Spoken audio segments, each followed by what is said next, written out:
Edification ministries వీక్షకులందరికీ ప్రభు అయిన యేసుక్రీస్తు పేరిట వందనాలు. ఈరోజు మన ధ్యానాంశము ఎఫెసీయులకు రాసిన పత్రిక 4వ అధ్యాయం 28వ వచనం నుంచి 32వ వచనం వరకు. అపవాదికి చోటీయుకుడి, దొంగిలవాడు ఇక మీదట దొంగిలిక అక్కరగలవానికి పంచిపెట్టుటకు వీలు కలుగు నిమిత్తము తన చేతులతో మంచి పని చేయొచ్చు కష్టపడవలెను. వినువారికి మేలు కలుగునట్లు అవసరమును బట్టి క్షేమాభివృద్ధికరమైన అనుకూల వచనమే పలుకుడు, కానీ దుర్భాష ఏదైనాను మీ నోట రానియకుడి. దేవుని పరిశుద్ధాత్మను దుఃఖపరచకుడి. విమోచన దినం వరకు ఆయన యందు మీరు ముద్రింపబడి ఉన్నారు. సమస్తమైన ద్వేషము, కోపము, క్రోధము, అల్లరి, దూషణ, సకలమైన దుష్టత్వము మీరు విసర్జించుడి. ఒకని ఎడల ఒకడు దయ కలిగి కరుణాహృదయులై క్రీస్తునందు దేవుడు మిమ్మల్ని క్షమించిన ప్రకారము మీరును ఒకరినొకరు క్షమించుడి. దేవుడు మనకు ఈ వాక్యమును ఆశీర్వదించి దానిలో ఉన్న వెలుగును మనం అర్థం చేసుకోగలిగినట్లుగా కృప చూపించిన గాక. ఇక్కడ విశ్వాసులమైన మనందరం కూడా మరి పరిశుద్ధాత్మ చేత ముద్రించబడినటువంటి వారము ఏ విధంగా ఈ లోకంలో ఉండగా జీవించవలసినటువంటి అవసరత ఉన్నదో ఆ విషయాలను పౌలు ఇక్కడ చక్కగా వివరిస్తున్నాడు. 23-24 వచనాలలో కూడా చూస్తే, మీ చిత్తవృత్తి యందు నూతన పరచబడిన వారై నీతియు యథార్థమైన భక్తియు కలిగిన వారై. ఈ మన అంతరంగ స్వభావం మార్పు చెంది దానికి అనుగుణంగా రావలసినటువంటి నీతి క్రియల విషయంలో ఇక్కడ వివరణ ఇవ్వబడింది. దానిలో కొన్ని విషయాలు 25, 26, 27 వచనాల్లో కూడా ఉంది. అదే క్రమంలో దానిని కొనసాగిస్తూ పౌలు ఇక్కడ చెప్పబడినటువంటి విషయాలలో కూడా మాట్లాడుతున్నాడు. కనుక నూతనంగా జన్మించబడిన తర్వాత, పరిశుద్ధాత్మ అనే వరాన్ని మనం పొందిన తర్వాత, మనము ఈ లోకంలో జీవించే జీవిత విషయంలో ఏ విధంగా దేవుడు కోరిన విధంగా దేవుడు మరి తన బిడ్డల విషయంలో ఆశించిన మేరకు నీతిని కలిగి జీవించాలో ఆ విషయాలను గురించి ఇక్కడ ప్రస్తావిస్తున్నాడు పౌలు. అదేవిధంగా ఏది చేయకూడదో ఆ విషయాలు కూడా మన గమనానికి తీసుకొస్తున్నాడు. ఆ విధంగా ఇక్కడ 27వ వచనంలో చెప్పబడినప్పుడు అపవాదికి చోటీయుకుడి. అలా ఈ కోపము నిలిచుండుట అనే విషయాల ద్వారా అపవాది మన మీద ఏ విధంగా ప్రభుత్వం చేసే అవకాశం ఉన్నదో అది. దాని తర్వాత మనం పరిశుద్ధాత్మను కనుక దుఃఖపరిస్తే ఏ విషయాల ద్వారా మనం దుఃఖపరిచే అవకాశం ఉందో ఆ విషయాలు, ఈ రెండింటినీ కూడా పౌలు ఇక్కడ చక్కగా వివరిస్తున్నాడు. ఇక్కడ కొన్ని విషయాలను కనుక మనం చూసినట్లయితే 28వ వచనంలో, దొంగిలవాడు ఇక మీదట దొంగిలిక అక్కరగలవానికి పంచిపెట్టుటకు వీలు కలుగు నిమిత్తము తన చేతులతో మంచి పని చేయొచ్చు కష్టపడవలెను. కనుక ఈ ఎఫెసీ సంఘంలో ఇటువంటి అలవాటు ఉండి ఉండవచ్చు. కొంతమంది దొంగతనమైనటువంటి తన వృత్తిని చేసుకొని దాని ద్వారా జీవించేటువంటి అవకాశాలు ఉండి ఉండవచ్చు. చూడండి, అపోస్తలుల కార్యం 20వ అధ్యాయం. ఈ అధ్యాయంలో పౌలు ఎఫెసీలో ఉన్నటువంటి పెద్దలను పిలిపించి వారితోటి మాట్లాడుతున్నటువంటి సందర్భంలో పలకబడినటువంటి మాటలు. 32వ వచనం నుంచి, ఇప్పుడు దేవునికిని ఆయన కృపావాక్యమునకు మిమ్మల్ని అప్పగించుచున్నాను. ఆయన మీకు క్షేమాభివృద్ధి కలుగజేయుటకును పరిశుద్ధపరచబడిన వారందరిలో స్వాస్థ్యం అనుగ్రహించుటకు శక్తిమంతుడు. ఎవని వెండినైనను బంగారమునైనను వస్త్రములనైనను నేను ఆశింపలేదు. నా అవసరముల నిమిత్తము నాతో ఉన్న వారి నిమిత్తమును ఈ నా చేతులు కష్టపడినవని మీకే తెలియను. మీరును ఇలాగ ప్రయాసపడి బలహీనులను సంరక్షింపవలననియు పుచ్చుకున్నటి కంటే ఇచ్చుట ధన్యము అని ప్రభు అయిన యేసు చెప్పిన మాటలు జ్ఞాపకం చేసుకునవలననియు అన్ని విషయములలో మీకు మాదిరి చూపించనని చెప్పాను. కనుక పౌలు తను వారి మధ్యలో ఉన్న సమయంలో ఎవరి వెండి బంగారము వస్త్రములు కూడా ఆశింపకుండా తను స్వయంగా కష్టపడి ఇతరులకు తను ఖర్చులకు తను సంపాదించుకున్నట్టు మాత్రమే కాకుండా వేరే వారికి కూడా కష్టపడి పనిచేసినట్లుగా చెప్తున్నాడు. దాని తర్వాత తెస్సలోనీయులకు రాసిన మొదటి పత్రిక 4వ అధ్యాయం 10-12 వచనాల్లో ఆఖరి భాగంలో ఉంది. మేము మీకు ఆజ్ఞాపించిన ప్రకారము మీరు పరుల జోలికి పోక మీ సొంత కార్యములను జరుపుకున్నట్టు ఎందును మీ చేతులతో పని చేయటం ఎందును ఆశ కలిగి ఉండవలనని మిమ్మల్ని హెచ్చరించుతున్నాను. ఇక్కడ కూడా ఏ విధంగా అయితే వారందరూ చక్కగా పని చేయాలి అనేటువంటి విషయాన్ని వారికి హెచ్చరిస్తున్నాడు. తర్వాత తెస్సలోనికి రాసిన 2వ పత్రిక 3వ అధ్యాయం 8వ వచనం. ఎవని యొద్దనూ ఉచితముగా ఆహారము పుచ్చుకొనలేదు, మేము మీలో ఎవనికి భారముగా ఉండకూడదని ప్రయాసముతోనూ కష్టముతోనూ రాత్రింబగళ్ళు పనిచేయచ్చు జీవనము చేస్తమే. మీరు మమ్మను పోలి నడుచుకొనవలనని మేము మీ మాదిరిగా కనపరుచుకున్నట్టుకే ఇలాగ చేస్తమే, కానీ మాకు అధికారము లేదని చేయలేదు. మరియు మేము మీ యొద్ద ఉన్నప్పుడు ఎవడైనాను పని చేయ నొల్లని ఎడల వాడు భోజనం చేయకూడదని మీకు ఆజ్ఞాపించింది కదా. మీలో కొందరు ఏ పనియు చేయక పరుల జోలికి పోవచ్చు అక్రమముగా నడుచుకొనిచున్నారని వినుచున్నాము. అటువారు నెమ్మదిగా పనిచేయచ్చు సొంతముగా సంపాదించుకున్న ఆహారము భుజింపవలనని ప్రభు అయిన యేసుక్రీస్తు పేరిట వారిని ఆజ్ఞాపూర్వకంగా హెచ్చరించుచున్నాము. సహోదరులారా, మీరైతే మేలు చేటులో విసుకవద్దు. ఈ తెస్సలోని సంఘంలో పౌలు పరిచర్య జరిగించినటువంటి సమయం కేవలం 3 వారాలు మాత్రమే. అయినప్పటికీ ఆ 3 వారాల్లో ఎంతో గొడవలు జరిగినాయి. కానీ అతడు ఆ సమయంలో కూడా తన సొంత ఖర్చుల కొరకు ఆహారం కొరకు పనిచేసిన వాడుగా చెప్తున్నాడు.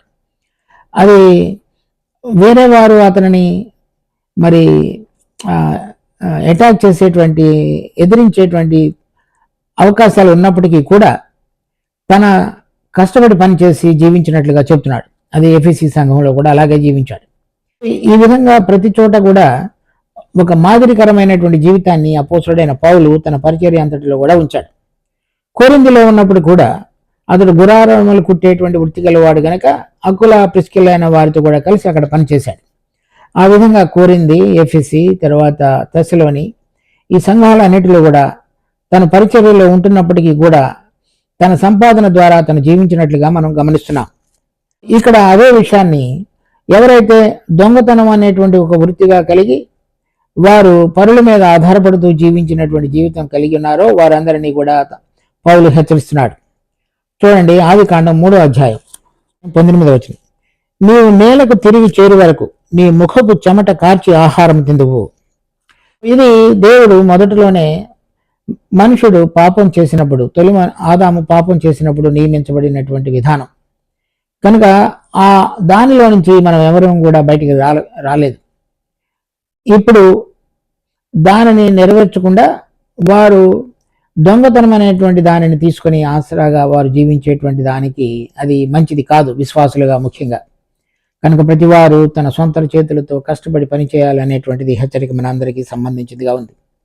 అంత మాత్రమే కాకుండా వారు వీలు కలుగు నిమిత్తము ఇతరులకు అక్కరగలవానికి పంచిపెట్టుటకు వీలు కలుగు నిమిత్తము తన చేతులతో మంచి పని చేయొచ్చు కష్టపడబడాలి. వారి కొరకు మాత్రమే కాకుండా పౌలు ఏ విధంగా నాతో పాటు ఉన్న వారి కొరకు కూడా నేను కష్టపడితేనే, ఆ విధంగా మనము కష్టపడి సంపాదించిన దాని ద్వారా ఇతరులకు అవసరతలలో పాలు పొందగలిగినటువంటి విధంగా మన హృదయాలు ఉండాలనేటువంటిది హెచ్చరిక. దాని తరువాత 29వ వచనంలో వినువారికి మేలు కలిగినట్లు అవసరమను బట్టి క్షేమాభివృద్ధికరమైన అనుకూల వచనమే పలుకుడి గాని దుర్భాష ఏదైనాను మీ నోట రానియకుడి. ఇక్కడ మాటల విషయంలో మాట్లాడుతున్నాడు.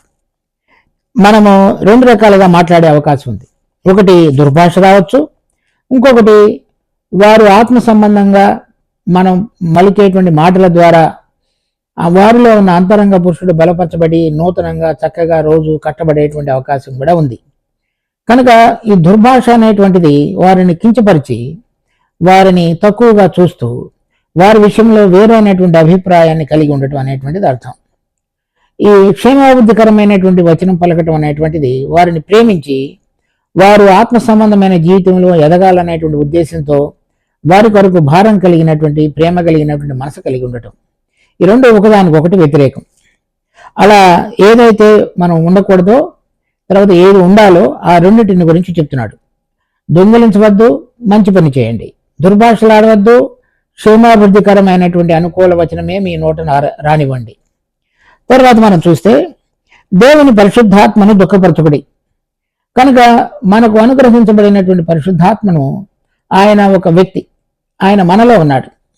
ఆయన యథార్థంగా నూతనంగా జన్మించినటువంటి వారందరిలోనూ మరి ఆత్మలో బాప్తిజం పొందిన వారందరిలో కూడా ఆయన నివసిస్తూ దేవుని యొక్క ఉద్దేశాలను మనకు తెలియపరుస్తూ ప్రభు చెప్పినాడు ఆయన వచ్చినప్పుడు ఆయన మిమ్మల్ని సర్వసత్యంలోనికి నడిపించడం. ఆ సర్వసత్యం అనేటువంటిది మనందరం కూడా ఆయన మనలను సృష్టించినటువంటి సారూప్యంలోనికి పోలికలోనికి మార్చబడుట. ఆయన పరిశుద్ధుడు కనుక మనము కూడా పరిశుద్ధులంగా జీవించడానికి అవసరమైనటువంటి విధంగా ప్రతిరోజు మనలో ఉండి తండ్రి యొక్క కుమారుని యొక్క విషయాలను మనకు బోధిస్తూ రాబో దినాలలో ఏం జరగబోతున్నదో దానికి సంబంధించినటువంటి మన యొక్క అనుదిన ప్రవర్తన విషయంలో చక్కగా మనలను మరలుస్తూ దేవుడు కోరినటువంటి విధంగా నడిపించేటువంటి వ్యక్తి. ఆయన మనతో తోడుగా ఉండి మనను నడిపించేటువంటి వాడు. ఆయనను గనక దుఃఖపరచడం అంటే దేవుడు మనలో ఏ కార్యాన్ని పరిశుద్ధత వైపు నీతి వైపు జరిగించాలని నడిపించాలని కోరుతున్నాడో ఆ విషయంలో మనము ఆయనను త్రోసివేసి మరి అపవాదికి చోటిచ్చి మన ఇష్టం వచ్చినట్లుగా దుర్భాషలు, తర్వాత దొంగతనము లేక కోపము అటువంటి విషయాల ద్వారా నడిపించబడటానికి ఇష్టపడే స్వభావం అని అర్థం అవుతుంది. అలా గనక మనం జీవించినట్లయితే అప్పుడు మనం ఆత్మను ఆర్పివేసేవారంగా ఉంటాం. దుఃఖపరచకూడదని చెప్తున్నాడు. విమోచన దినం వరకు మీరు ఆయన యందు ముద్రించబడి ఉన్నారు కనుక ఈ విధంగా ఎవరెవరిలో అయితే పరిశుద్ధాత్మ దేవుని యొక్క పనికి అవకాశం ఇస్తూ ఆయన చెప్పినటువంటి విధంగా ఆయన స్వరాన్ని వింటూ వాక్యం యొక్క వెలుగులో దేవుని జ్ఞానమందు చక్కగా ప్రతిరోజు వారి వారి జీవితాలను కట్టుకునేవారుగా ఉన్నారో వారందరిలో దేవుని పోలికలోనికి మనం మార్చబడి ఆయన కోరుతున్నటువంటి పరిశుద్ధతలోని పరిమాణంలోనికి తీసుకుని రాబడి మరి ఆయన రాకడలో మనం విమోచించబడి ఆయనతో పాటుగా ఉండటానికి మహిమపరచబడినటువంటి శరీరముల యొక్క అనుభవంలోనికి తీసుకుని రాబడగలుగుతాం. అది విమోచన. మనం దాని కొరకు ముద్రించబడి ఉన్నాం. మనం ఆ విధంగా ఆ పరిశుద్ధతలో ముందుకు సాగుతూ నీతి కార్యములను ధరించే విషయంలో కనుక వెనకబడిపోయినట్లయితే మనము దేవుని యొక్క ప్రణాళికను మనం అడ్డుకునే వారంగా ఉంటాం. దాని యొక్క పరిణామాలు వేరుగా మనం జీవితంలో అనుభవించవలసి ఉంటుంది. అవి మంచివి కావు. కనుక మనము పరిశుద్ధాత్మను మనలో ఉంటున్నటువంటి ఆయనను దుఃఖపరచక ఒక దుర్భాష కానీ కోపం కానీ దొంగతనం కానీ ఇటువంటివి ఏవైనా వచ్చినప్పుడు మనము ఆయనను దుఃఖపరుస్తున్నామనే విషయాన్ని మనం గమనించాలి. తర్వాత 31వ వచనం, సమస్తమైన ద్వేషము, కోపము, క్రోధము, అల్లరి, దూషణ, సకలమైన దుష్టత్వమును మీరు విసర్జించుడి. ఇక్కడ చెప్పబడినటువంటి మనలో వేరే వారి పక్షంగా ఉన్నటువంటి స్వభావం యొక్క అంచెలంచెలుగా దేవునికి వ్యతిరేకంగా ఉన్నటువంటి దానిని చూపిస్తున్నాడు. అది మొదట ఒక వ్యక్తి పక్షంగా మనకు కలిగినటువంటి ద్వేషం. ఆ ద్వేషాన్ని బట్టి మనలో కలిగేటువంటి కోపం, ఆ కోపాన్ని బట్టి అది మరింత ఉధృతంగా చేయబడి ఉగ్రతగా క్రోధంగా మారేటువంటి అవకాశం, దానిని బట్టి కలిగేటువంటి అల్లరి, దానిని బట్టి ఆ అల్లరిలో మనం వేరే వారిని క్షేమాభివృద్ధికరమైనటువంటి విషయాలు మాట్లాడటానికి బదులుగా దూషించేటువంటి వారంగా చేయబడతాం. దాని తర్వాత సకలమైన దుష్టత్వం, అంటే మన మనసులో వారికి కీడు చేయాలనేటువంటి తలంపుతో నింపబడినటువంటి ఆలోచనలు నింపబడి ఉండటం. ఆ విధంగా ఒక మనిషి ఒక ద్వేషము అనేటువంటి దాని ద్వారా మొదలయ్యి కోపము, క్రోధము, తర్వాత అల్లరి, దూషణ, ఇవన్నీ కూడా సకలమైన దుష్టత్వము, అంటే వారికి కీడు చేయాలనేటువంటి తలంపు మన మనసులో కలిగి నింపుకుని ఉండటం. వాటన్నిటినీ విసర్జించుడి అని చెప్తున్నాడు. ఈ విషయాలలో కొన్ని భాగాలు ఇక్కడ యాకోబు పత్రికలో రప్పబడి ఉన్నాయి. చూడండి, యాకోబు రాసిన పత్రిక 3వ అధ్యాయం 13వ వచనం నుంచి, మీలో జ్ఞాన వివేకములు గలవాడెవడు? వాడు జ్ఞానముతో కూడిన సాత్వికము గలవాడై తన యోగ్య ప్రవర్తన వలన తన క్రియలను కనపరచవలను. అయితే మీ హృదయములలో సహింపనలవి కాని మత్సరమును, లేకపోతే ఇక్కడ చేదైన, తర్వాత ఇక్కడ మనం చదువుతున్నటువంటి 4వ అధ్యాయంలో చదివినటువంటి ద్వేషము అనేది కూడా అదే అర్థం. మత్సరమును, వివాదమును ఉంచుకుని వారైతే అతిశయపడవద్దు. ఇవి ప్రారంభం. మన హృదయాలలో వేరే వారి పక్షంగా ఉన్నటువంటి తలంపులు, ఆలోచనలు. తర్వాత సత్యమునకు విరోధముగా అబద్ధమాడవద్దు. ఈ జ్ఞానము పైనుండి దిగి వచ్చినది కాక భూ సంబంధమైనదే, ప్రకృతి సంబంధమైనదే, దయ్యముల జ్ఞానము వంటిదినై ఉన్నది. ఏలైనగా మత్సరము, వివాదము ఎక్కడ ఉండనో అక్కడ అల్లరి, ప్రతి నీచి కార్యమును ఉండను. అయితే పైనుండి వచ్చు జ్ఞానము మొట్టమొదట పవిత్రమైనది, తరువాత సమాధానకరమైనది, మృదువైనది, సులభముగా లోబడినది, కనికరముతోనూ మంచి ఫలములతోనూ నిండుకొనినది, పక్షపాతమైనను వేషధారణ అయినను లేనిదై ఉన్నది. ఈ విధంగా ఇక్కడ చెప్పబడినటువంటి కొన్ని మొట్టమొదటిలో మనం చూసినట్లయితే ఇక్కడ సహింపనలవి కానీ లేకపోతే మత్సరం అనేటువంటివి చేదైన, తర్వాత ఇక్కడ ఇంకొక మాటలో చెప్పబడినటువంటి మీలో అల్లరి అనేటువంటిది, ఇవన్నీ కూడా అక్కడ మనం చదివినటువంటి ఎఫెసీ పత్రిక 4వ అధ్యాయం 30వ వచనంలో కూడా వ్రాయబడి ఉన్నాయి.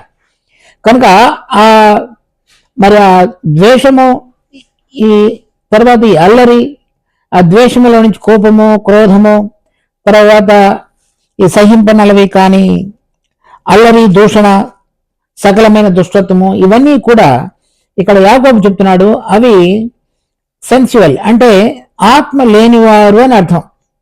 అంటే మనము ఈ పరిశుద్ధాత్మను గనక ఆ విధంగా దుఃఖపరుస్తున్నట్లయితే, ఆత్మ లేకుండా పొందినటువంటి మనిషి యొక్క జ్ఞానం ద్వారా ఆలోచించినప్పుడు ఈ గుణములు, అంటే ఇక్కడ చెప్పబడినటువంటి ద్వేషము మొదటగా, తర్వాత ద్వేషములో నుంచి కోపం పుట్టడం, ఆ కోపము పెరిగి క్రోధంగా మారటం, ఆ క్రోధములో నుంచి అల్లరి, తర్వాత అల్లరిలో వచ్చేటువంటి దూషణ, అంటే వేరే ఏం మాట్లాడకూడదో అవి మాట్లాడటం, తర్వాత ఆ మాట్లాడినటువంటి మాటలు మన హృదయంలో నింపుకొని వారికి కీడు కలగాలనేటువంటి తలంపుతో నింపబడి ఉండటం అనేటువంటిదే దుష్టత్వం. అవన్నీ కూడా ఆత్మ లేకుండా తనకు కలిగినటువంటి జ్ఞానం ద్వారా ఆలోచించి మనిషి జరిగించేటువంటి అవకాశం ఉందని మనం యాకోబు పత్రికలో చదువుతున్నాం. ఇక్కడ ఆత్మను గనక మనం ఆర్పివేస్తున్నట్లయితే, దుఃఖపరుస్తున్నట్లయితే మనిషి చివరికి అటువంటి క్రమంలోని చేరతాడు. విశ్వాసులంగా నిజంగా మారు మనసు పొంది ఆత్మ చేత నడిపించబడుతున్నటువంటి వారందరి హృదయాలలో పరిశుద్ధాత్మ దేవుడు ఉండి, దేవుడు మనం ఏ విధంగా నీతిగాను యథార్థమైన భక్తి కలిగిన వారంగా జీవించాలో మనల్ని నడిపించేటువంటి, మనకు తోడుగా ఇవ్వబడినటువంటి వాడు పరిశుద్ధాత్మ దేవుడు. కనుక ఆయనను గనక మనం దుఃఖపరుస్తున్నట్లయితే చివరికి మన క్రమము యాకోబు పత్రికలో రాసినట్లుగా తన యొక్క కలిగినటువంటి ప్రకృతి సంబంధమైనటువంటి మనుషుని వలె ఈ లోక జ్ఞానం ఆధారంగా చేసుకుని, అది దెయ్యముల జ్ఞానం ఆధారంగా కలిగి ఆత్మ లేనివాడుగా నడిపించబడేటువంటి అవకాశం ఉంది. కనుక ఆ విషయాన్ని మనం జాగ్రత్తగా గమనించి మన అంతరంగంలో ఉన్నటువంటి స్వభావంలో వచ్చేటువంటి తలంపులు ఇతరుల పక్షంగా అవి సమస్తమైనటువంటి ద్వేషము అక్కడ మొదలవుతుంది. ఆ ద్వేషం కోపంగా, కోపం క్రోధంగా, క్రోధం అల్లరిగా, అల్లరి దూషణగా, తర్వాత అది సకలమైన దుష్టత్వంతో నింపబడినదిగా ఉండే అవకాశాల్లో మన యొక్క అంతరంగంలో పరిశుద్ధాత్మ దేవుడు ఎంతగా దుఃఖపడతాడనే విషయాన్ని మనం గమనించాలి. పరిశుద్ధాత్మ దేవుడు ఇక్కడ మనం చదివినటువంటి విషయంలో కనుక చూస్తే యాకోబు పత్రిక 3వ అధ్యాయంలో అదే పైనుండి వచ్చే జ్ఞానం, అంటే జ్ఞాన వివేకములు కలిగినటువంటి పరిశుద్ధాత్మ దేవుడు మనకు పవిత్రత, సమాధానము, అంటే అది ద్వేషానికి బదులుగా సమాధానము, పవిత్రమైనది, సులభముగా లోబడినది, కనికరము కలిగినది.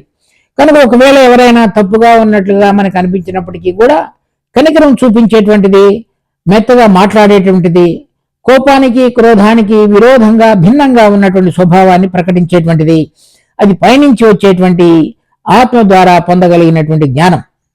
అది మనం జాగ్రత్తగా మన జీవితాలలో చక్కగా అనుభవపూర్వకంగా కలిగి ఉండటానికి మనము ఆశ కలిగి ఉండాలి. అటువంటి దానిలో భారం కలిగి దేవుని వైపు చూచినప్పుడు మనకు సహాయపడేవాడుగా ఆయన ఉంటాడు. తర్వాత ఎఫెసీ పత్రిక 4వ అధ్యాయం 32వ వచనం, ఒకని ఎడల ఒకడు దయ కలిగి కరుణా హృదయులై క్రీస్తునందు దేవుడు మిమ్మల్ని క్షమించిన ప్రకారము మీరును ఒకరినొకరు క్షమించుడి. కనుక ఇక్కడ 31వ వచనంలో దానికి మరి పూర్తిగా భిన్నంగా ఉన్నటువంటి స్వభావం ఆత్మలో ఉండేటువంటి వారు చూపించగలిగినది. దయ కలిగి, అంటే ద్వేషానికి బదులుగా దయ కలిగి, వారు ఒకవేళ తప్పు చేస్తున్నట్లయితే మరి కరుణా హృదయులై క్రీస్తునందు దేవుడు మిమ్మల్ని క్షమించిన ప్రకారము మీరును ఒకరినొకరు క్షమించండి. ఏ విధంగా క్రీస్తు క్షమించున్నాడో ఆ విధంగా మీరును ఒకరినొకరు క్షమించండి. మన ప్రభువైన యేసుక్రీస్తు యొక్క మరి ఆయన ప్రవర్తన గుణములను గనక మనం చూసినట్లయితే మనకు అర్థం కాగలదు. ఆయనను సిలువ వేసినప్పటికీ ఆయన తండ్రిని, తండ్రి వీరేమి చేయుచున్నారో వీరు ఎరుగురు గనక వారిని క్షమించమని ప్రార్థించున్నాడు. స్టెఫెన్ కూడా అదే విధంగా ప్రార్థించున్నాడు. తర్వాత పౌలు కూడా అలెగ్జాంద్రును కంచరివాడు నాకు ఎంతో కీడు చేసిను, అయినను ఈ నేరము దేవుడు అతనికి నేరముగా ఎంచకుండును గాక అని ప్రార్థించాడు. అలా కరుణా హృదయులై యేసు ప్రభు మనలను క్షమించినటువంటి రీతిలో ఇతరులను క్షమించుట అనేటువంటిది మనం గుర్తు చేసుకోవాలని హెచ్చరిస్తున్నాడు. ఈ ప్రభు మనల్ని క్షమించడం అనేటువంటిది మనం చూసినట్లయితే చూడండి, మత్తయి సువార్త 18వ అధ్యాయం. మన ప్రభు ఈ లోకంలో ఉండగా ఒక ఉపమానం ద్వారా మాట్లాడాడు ఈ క్షమాపణ అనే దాని గురించి. మత్తయి సువార్త 18వ అధ్యాయం 21వ వచనంలో, ఆ సమయమున పేతురు ఆయన ఎద్దకు వచ్చి, ప్రభువా, నా సహోదరుడు నా ఎడల తప్పితము చేసిన ఎడల నేను ఎన్ని మారులు అతన్ని క్షమింపవలను? 7 మారుల మట్టుగా అని అడిగిను. అందుకు యేసు అతనితో ఇతరును, 7 మారుల మట్టుకే కాదు, 77 మారుల మట్టుకని నీతో చెప్తున్నాను. అలా చెప్పి ఒక ఉపమానం చెప్పినప్పుడు ఒక దాసుడు ఇంకొక దాసుడిని క్షమించే విషయంలో అతడు రాజు దగ్గర క్షమాపణని పొందినప్పటికీ కూడా తన తోడి దాసుని ఎడల క్షమించడానికి ఇష్టపడని వాడుగా ఉండటం చేత ఆ రాజు క్షమింపనటువంటి ఆ దాసుడిని పిలిచి అతని బాధపరచు వారికి అప్పగించాడు. అలా బాధపరచు వారికి అప్పగించబడినప్పుడు ఇక్కడ 35వ వచనంలో చెప్తున్నాడు, మీలో ప్రతివాడు తన సహోదరుని హృదయపూర్వకంగా క్షమింపని ఎడల. కనుక మనము హృదయపూర్వకంగా క్షమించటం అంటే అతనిని క్షమించడం మాత్రమే కాకుండా ఏ విషయంలో ఆ సహోదరుడు తప్పిదం చేసి ఉన్నాడో దానిని కూడా మనం మర్చిపోవాలి. మన ప్రభు మనల్ని క్షమించినప్పుడు ఇక మీ పాపంలోనూ నేనేనడును గుర్తు చేసుకున్నాడని చెప్పినాడు. అవి తూర్పు నుంచి పడమడికి ఎంత దూరమో అంత దూరంగా ఆయన వాటిని వేరుపరిచినాడు. అవి సముద్రం యొక్క అగాధములో వాటిని పడవేసినాడు. ఆ విధంగా ఏ విషయం ద్వారా సహోదరునితోటి ఆ తప్పిదం చేస్తున్నాడో ఆ తప్పిదాన్ని మర్చిపోయి సహోదరుడిని ఆ విధంగా క్షమించటం అనేటువంటిది మన ప్రభువైన యేసుక్రీస్తు మన పక్షంగా జరిగించినటువంటి విషయం. అది హృదయపూర్వకంగా క్షమించుట. ఆ విధంగా మనం కూడా క్షమించాలనేటువంటిది ఇక్కడ మాట్లాడుతున్నాడు. ఒకవేళ ఆ విధంగా క్షమించకపోతే నా పరలోకపు తండ్రియు ఆ ప్రకారమే మీ ఎడల చేయను అన్నాడు. అంటే అప్పుడు ఆయన మనలను కూడా ఆ విధంగా క్షమించడు అనేటువంటిది మనం అర్థం చేసుకోవాలి. అంటే మనం ఏ విషయాలలో తప్పిదం చేస్తున్నామో వాటికి ఆయన తిరిగి లెక్క తీసుకునే అవకాశం ఉందనే విషయాన్ని మనం మర్చిపోకూడదు. అదే మత్తయి సువార్త 6వ అధ్యాయం చూడండి, 14వ వచనం, మనుషుల అపరాధములను మీరు క్షమించినట్లుగా మీ పరలోకపు తండ్రియు మీ అపరాధములను క్షమించును. మీరు మనుషుల అపరాధములను క్షమింపకపోయిన ఎడల మీ తండ్రియు మీ అపరాధములను క్షమింపడు. కనుక ఈ విషయాలను మనం గుర్తుంచుకోవాలి. కనుక ఇతరులు మనల్ని క్షమించాలని కోరుకుంటాం, కానీ మనము వేరే వారిని ప్రభువు క్షమించిన రీతిగా క్షమించడం అనేటువంటిది ఆత్మలో జీవించుతున్నటువంటి వ్యక్తులు చేయగలిగినటువంటి కార్యం. తర్వాత చూడండి, కొలసీలకు రాసిన పత్రిక 3వ అధ్యాయం 13వ వచనం, ఎవడైనాను తనకు హాని చేసినని ఒకడు అనుకునే ఎడల ఒకరికొకడు సహించుచు ఒకరినొకడు క్షమించుడి. ప్రభువు మిమ్మల్ని క్షమించిన లాగున మీరును క్షమించుడి. ఇది నూతన నిబంధనలో కానీ నూతన నిబంధన అంతటిలో కూడా వ్రాయబడినటువంటి క్రమం. ఆ విధంగా ఉండటం చేతనే దేవుని యొక్క నీతి కార్యములను జరిగించడానికి ఇష్టపడుతున్నటువంటి స్వభావం కలిగిన వారంగా మనం చూసుకోగలుగుతాం. అలాంటిది లేని పక్షంలో మనకు ఇవ్వబడినటువంటి పరిశుద్ధాత్మ దేవుడిని దుఃఖపరిచేటువంటి అవకాశం ఉంది, మెండుగా ఉంది. కనుక ఆ విషయంలో మనం జాగ్రత్తగా ఉండాలి. ఇక్కడ చెప్పబడినటువంటి ఈ క్రైస్తవ ప్రవర్తన అనేటువంటిది, దీనికి మొదట పౌలు రోమాల ఉన్నటువంటి విశ్వాసులకు పత్రిక రాసినప్పుడు 6వ అధ్యాయంలో కొన్ని విషయాలు ఈ విధంగా మాట్లాడుతున్నాడు. చూడండి, రోమా పత్రిక 6వ అధ్యాయం 12వ వచనం నుంచి, కాబట్టి శరీర దురాశలకు లోబడినట్లుగా చావునకు లోనైన మీ శరీరమందు పాపమును ఎలనీయకుడి. కనుక మన పాత స్వభావంలో ఈ రక్షించబడిన తరువాత కూడా ఈ పాపము ఏలేటువంటి అవకాశం ఉంది. ప్రతి మనుషుడు కూడా ప్రభు అయిన యేసుక్రీస్తుతో ఆయన యొక్క మరణ, భూస్థాపన, పునరుద్ధాన సాదృశ్యములలో ఐక్యత కలిగిన వారంగా ఎంచుకోవాలి.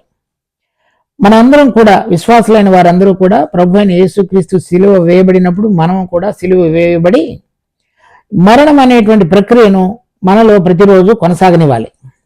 ఆ కొనసాగించే క్రమంలో జరిగేటువంటి ఏదైతే మనలో జరుగుతుందో ఆ ప్రక్రియ, దాని సందర్భంలో మరి పౌలు మనలో ఏం జరుగుతుందో ఆ ప్రక్రియ జరుగుతున్నప్పుడు చెప్పబడినటువంటి విషయాలు. శరీర దురాశలకు లోబడినట్లుగా చావునికి లోనైన మీ శరీరమందు పాపమును ఎలనీయకుడి. అంటే మన శరీరంలో ఈ పాప స్వభావం అది మరలా తిరిగి లేచి పని చేయడానికి అవకాశాలు ఎదురు చూస్తుంది.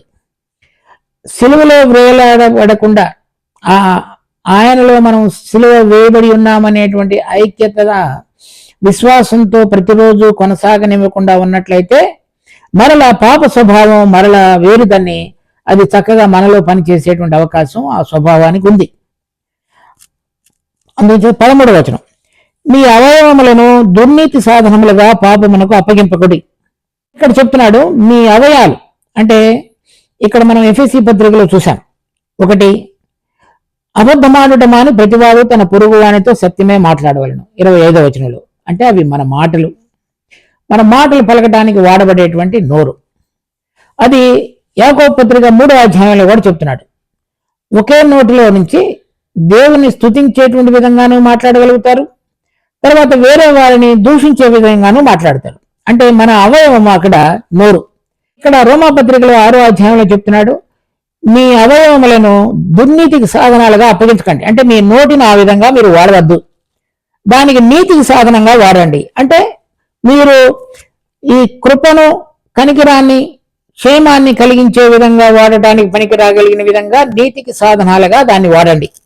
చూడండి రోమాపత్రిక 6వ అధ్యాయం 13వ వచనంలో, దుర్నీతి సాధనములుగా పాపమునకు అప్పగింపకుడి, అయితే మృతులలో నుండి సజీవులు అనుకొని, అంటే ఆ సజీవులంగా చేయబడినటువంటి మనలో ఆ దేవుని యొక్క జీవము, నూతన స్వభావం పనిచేసేటువంటి విధంగా ఉంటే మీరు దేవునికి అప్పగించుకోవడం ద్వారా మీ అవయవములను నీతికి సాధనాలుగా దేవునికి అప్పగించండి.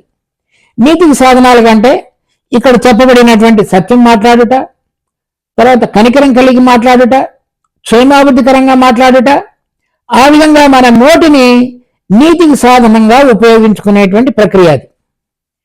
మనం గనక ప్రభువైన యేసుక్రీస్తుతో సిలువ వేయబడి ఉన్నామనేటువంటిది విశ్వాసం ద్వారా ఎంచుకొని తిరిగి ఆయన లేచినట్లుగా మనం కూడా మృతులలో నుంచి సజీవులమని కనుక ఎంచుకొని విశ్వాసంతో ఆయన యందు కనుక ఉంచినట్లయితే దాని ద్వారా జరిగే మనలో జీవన ప్రక్రియ నీతికి సాధనాలుగా, అంటే కరుణ, క్షేమాభివృద్ధి, అనుకూల వచనము ఇవన్నీ కూడా మన నోటిలో నుంచి వస్తాయి.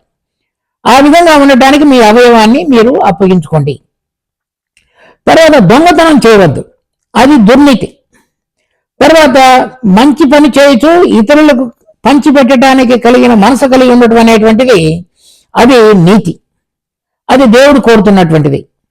ఈ దొంగతనం చేయడానికి మన చేతులను ఏ విధంగా ఉపయోగిస్తామో మన మనసులో దాని గురించినటువంటి ఆలోచన కలిగి ఒక ప్రణాళికాబద్ధంగా దొంగతనాన్ని చేస్తామో ఆ మనసు చేయడానికి వాడబడే చేతులు ఆ రెండింటినీ కూడా దుర్నీతి సాధనాలని చెప్తున్నాడు.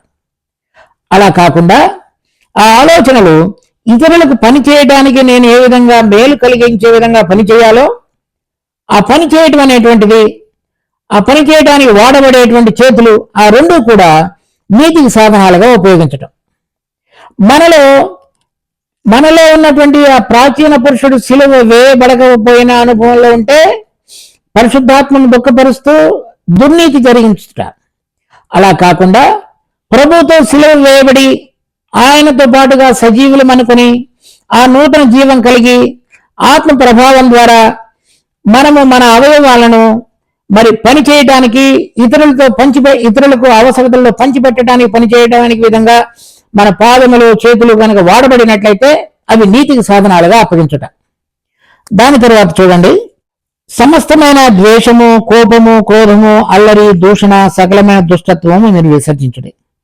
దీనిలో ఈ ద్వేషం అనేటువంటిది మన హృదయంలో మన వారిని గురించినటువంటి ఒక చేదైనటువంటి అభిప్రాయం కలిగి ఉండటం. దాని ద్వారా కోపము, అది ఆలోచించి మన మనసులో మెదడులో వారిని గురించినటువంటి ఒక నకారాత్మకమైనటువంటి మనసు కలిగి ఉండటం. దాని ద్వారా కోపము రగలటం మన మనసులో. అది అల్లరి ద్వారా దూషణ, అటువంటి హృదయము మనసు ఆ రెండు కూడా వ్యతిరేకమైనటువంటి భావాలతో నింపబడి దూషణ నోటితో నుంచి వచ్చేది. దాని తర్వాత మన మనసులో సకలమైన దుష్టత్వాన్ని నింపబడేటువంటి అవకాశం ఉంది. ఈ క్రమంలో ఇక్కడ ద్వేషము మన హృదయంలో మొదలై మన మనసులో ముగిస్తున్నటువంటి సకలమైన దుష్టత్వము, దీనికి మధ్యలో ఉన్నటువంటి అల్లరి, దూషణ, ఇవన్నీ కూడా మనలో ఉన్నటువంటి చేతులు, తర్వాత నోరు, ఈ రెండు కూడా దుర్నీతి సాధనాలుగా వాడబడే అవకాశం ఉంది.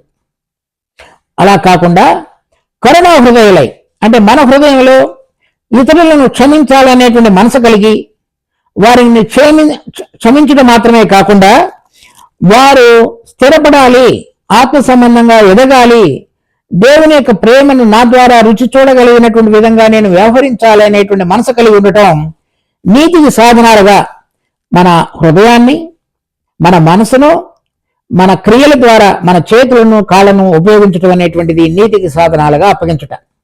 అది ప్రతి ఒక్క విశ్వాసి ఏ విధంగా అయితే దేవుడు నీతిమంతుడో, నీతి క్రియలను జరిగించే వారిని ఆయన ప్రేమించేవాడుగా ఉన్నాడో, ఆ నీతి క్రియలను బట్టి వారికి బహుమానం ఇవ్వబోయేవాడుగా ఉన్నాడో, ఆ విషయాలను మనం గుర్తెరిగి మనము ప్రతిరోజు మనకు సంభవించేటువంటి ప్రతి సంఘటనలో మన హృదయంలో ద్వేషం ఉన్నదా, లేక మన మనసులో దుష్టత్వం ఉన్నదా, లేక మన హృదయంలో కనికరం ఉన్నదా, మన మనసులో మరి క్షేమాభివృద్ధి కలిగించే విధంగా ఆలోచనలు ఇతరుల పక్షంగా కలిగి ఉన్నామా అనేది మనం పరీక్షించుకోవాలి.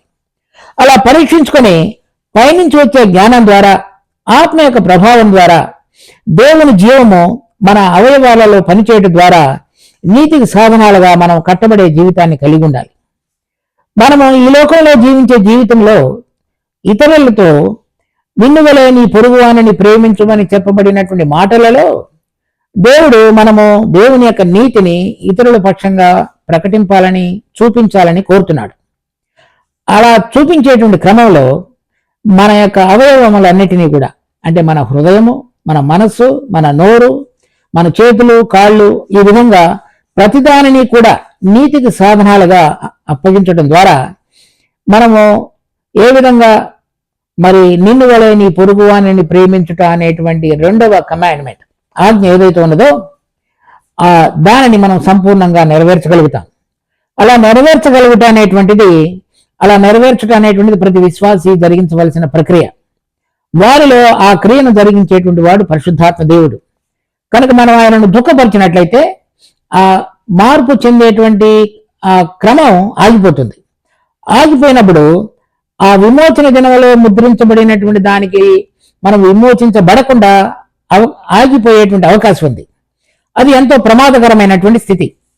కనుక దానిని మనం సరైన విధంగా గుర్తెరిగి దేవుడు కోరిన విధంగా జీవించగలగటానికి దేవుడు మన అందరికీ కృప చూపించాలని ప్రార్థించుకుందాం. దేవుడు ఈ వాక్యమును మన కొరకై ఆశీర్వదించిన గాక. ప్రార్థించుకుందాం. మా జీవం కలిగిన తండ్రి, మీ కృపలో ఇచ్చిన ఈ వాక్య భాగాన్ని బట్టి మీకెంతో వందనాలు. ఈ వాక్యం యొక్క వెలుగులో మేమందరం కూడా చక్కగా మరి నీతి సాధనాలుగా మా యొక్క అవయవాలను అప్పగించుకుంటూ మీరు కోరిన విధంగా జీవించగలుగుటకు, మరి మీ యొక్క బిడ్డలుగా, మీ కుమారులుగా ఈ లోకంలో మీ యొక్క జీవాన్ని, మీ యొక్క గుణములను ప్రకటించడానికి పనికి రాగలిగిన సాధనాలుగా మమ్మల్ని ఉంచమని వేడుకుంటూ మీ ఆశీర్వాదాన్ని కోరుతూ మా రక్షకుడు ప్రభు అయిన యేసు నామమున అడుగుతున్నాం తండ్రి. ఆమేన్.